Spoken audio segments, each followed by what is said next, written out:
Bienvenidos a este video que tiene por título ¿Y ahora qué hago? Interrogante que como psicólogos nos hacemos cuando nos enfrentamos al campo laboral. En el presente video les hablaré sobre los retos que tiene un psicólogo y los errores que se pueden cometer al principio de las psicoterapias. En medio de tanta complejidad que se generan en las primeras sesiones de psicoterapia, los terapeutas cometen errores en la intervención, ya que la relación entre un psicólogo y su paciente es fundamental en la terapia, porque de las sesiones dependerá la funcionalidad del sistema y la funcionalidad de la misma. Un terapeuta debe de tener conocimientos en las diferentes intervenciones psicoterapéuticas a nivel metodológica y práctica, mostrando así el dominio, la cual ayudará a que el paciente logre comprender el motivo de la terapia, sabiendo que todos nuestros pacientes son diferentes aunque tengan una misma patología.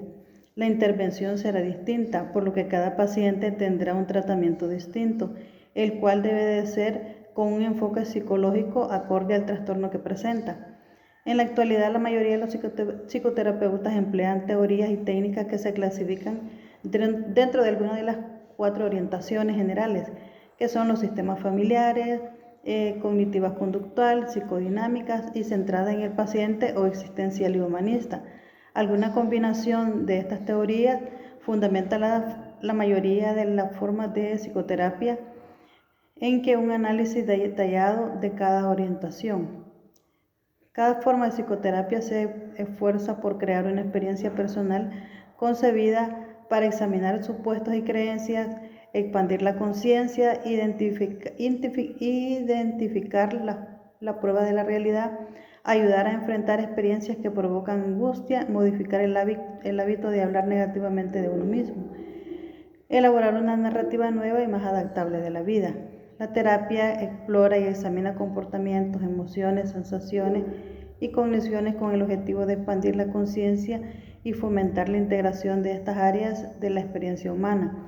Las diferentes escuelas de terapia definen que toda la importancia que atribuyen a cada una de las funciones humanas y técnicas que emplean para regularlas e integrarlas dependiendo de la orientación teórica.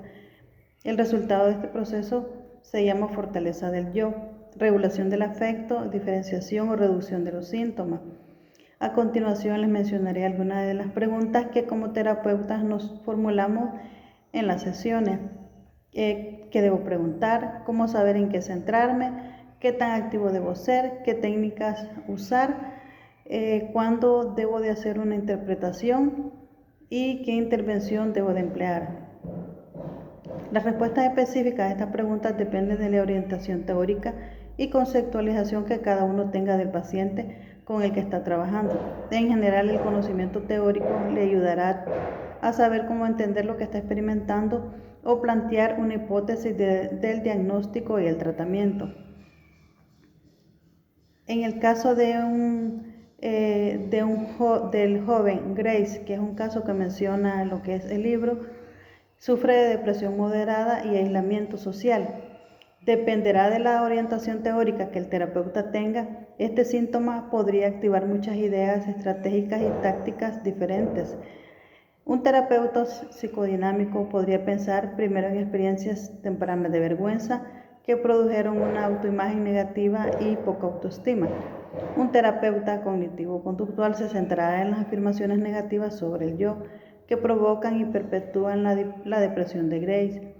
Un terapeuta de sistemas familiares podría pensar que la depresión del paciente es un aspecto de la homeostasis familiar y que él es el chivo expiatorio. Un terapeuta existencial podría explorar la ausencia del significado en la vida de Grace.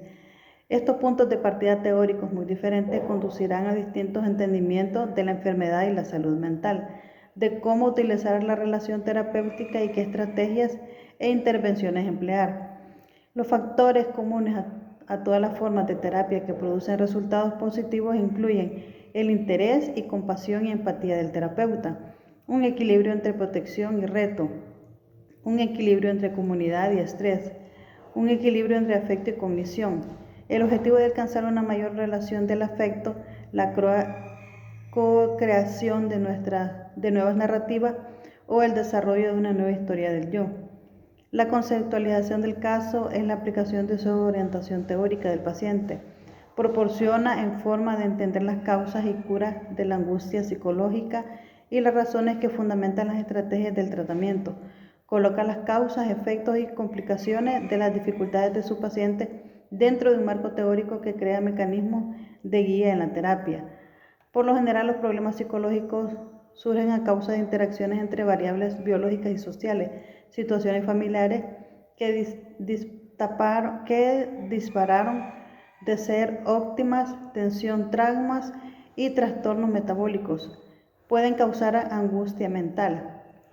Las perspectivas psicodinámicas, cognitiva conductual y otras ofrecen explicaciones hipotéticas sobre cómo surgen los problemas, cómo se mantienen y cómo pueden curarse.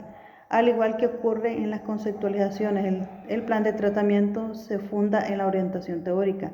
Se trabaja a través de las metas establecidas con el paciente y diseñar sus intervenciones para que lo lleven a la consecución de las metas. El plan de tratamiento relaciona las intervenciones con las metas por medio de niveles de dificultad que aumentan poco a poco y los aproxima a la realización de las metas de tratamiento. El avance terapéutico se mide por la consecución sucesiva de objetivos que guían el tratamiento. Dentro de las estrategias de supervivencia, como terapeutas, en ocasiones el trabajo puede abrumarnos y con mucha frecuencia tener que descubrir los riesgos y escollos de la profesión por nuestra cuenta. Por tanto, es útil expresar la formación con algunas estrategias para aumentar las probabilidades de gozar de profesiones largas y gratas. A continuación presento algunas de las estrategias de supervivencia. No dejarse llevar por el pánico ante la patología, permanecer centrado y tranquilo cuando la situación clínica se relaciona con la siguiente: amenazas y conductas suicidas, automutilación, abuso infantil, sea físico o sexual, relatos de experiencias traumáticas, enfrentarse a los intereses o insinuaciones sexuales de los pacientes, las creencias psicóticas extrañas. Si nos enfrentamos a cualquiera de estas experiencias, se necesita recordar la primera estrategia de supervivencia y no dejarse llevar por el pánico. Un psicólogo clínico competente sigue siendo competente ante este tipo de problemas. La angustia es el enemigo de la solución racional de los problemas y el pánico lleva a los especialistas clínicos experimentados a funcionar en base en instinto de supervivencia en el lugar del conocimiento terapéutico. Otra razón para no dejarse llevar por el pánico es más sutil y más profunda. Las víctimas de trauma y abuso a menudo descubren que contar con sus experiencias resulta sumamente perturbador para quienes los escuchan, tanto así que terminan confortando a las personas que supuestamente deberían de confortarlos a ellos.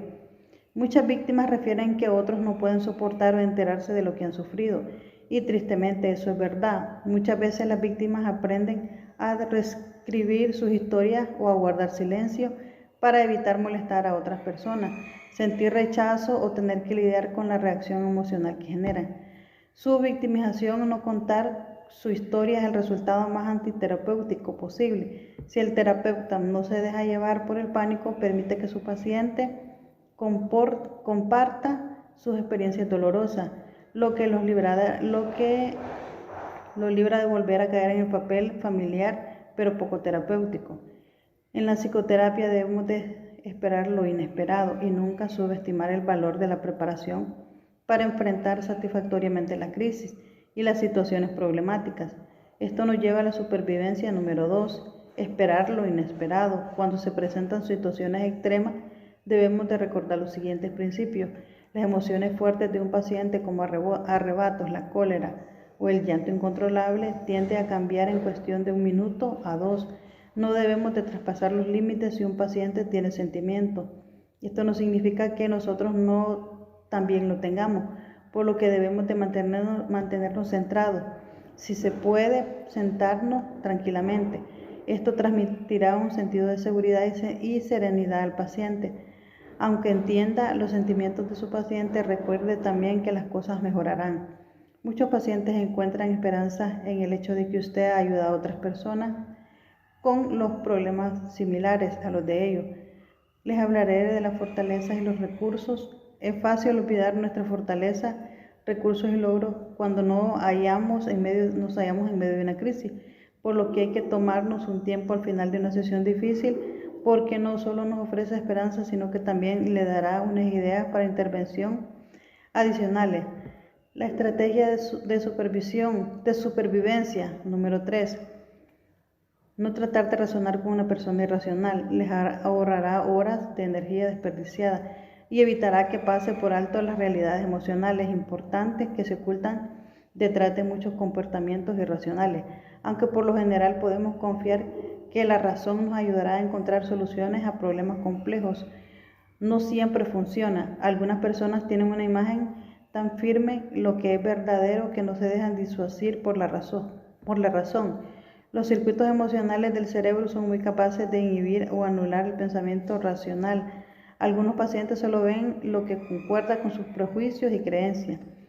Y por último, tener cuidado a los supuestos. Toda sesión de terapia nos brinda innumerables oportunidades para reconocer nuestra ignorancia y practicar el no saber. Cada paciente tiene una historia, un conjunto de experiencias y una forma de usar el lenguaje que llegamos a conocer poco a poco a medida que la relación se profundiza y crece. Los terapeutas principales cuya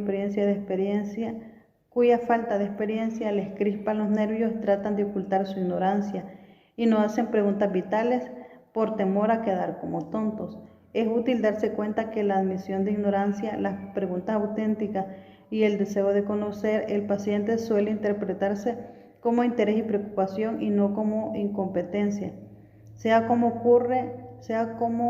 ocurra un reflejo inconsciente o como intento por verse bien, hacer supuestos sobre los pacientes puede llevarnos por caminos improductivos y muy peligrosos.